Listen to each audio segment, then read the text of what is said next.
News. Banakacherla project విషయంలో మాజీ మంత్రి హరీష్ రావు చేసిన వ్యాఖ్యలను మంత్రి ఉత్తమ్ కుమార్ రెడ్డి ఖండించారు. హరీష్ చేస్తున్న ఆరోపణలు పూర్తిగా అవాస్తవమని ఉత్తమ్ స్పష్టం చేశారు.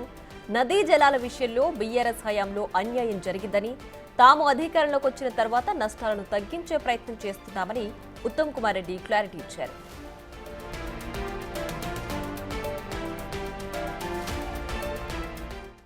అసలు వాళ్ళు ప్రతి విషయంలో టోటలీ అసలు మరి అవగాహన లేకనా, అసమర్థతనా, లేకపోతే ఆలోచన లేకనా నాకు తెలియదు, కానీ చాలా తీవ్రమైన నష్టం చేసినారు.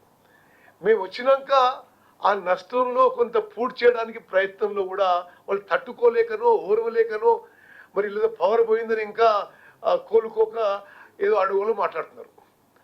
ఉదాహరణకి ఈరోజు హరీష్ రావు గారు గోదావరి టు బంకచెర్ల విషయంలో ఏదేదో మాట్లాడాడు. అసలు ప్రాజెక్టు కట్టినట్టు, నీళ్లు తీసుకుపోయినట్టు, మేమేం చేయనట్టు.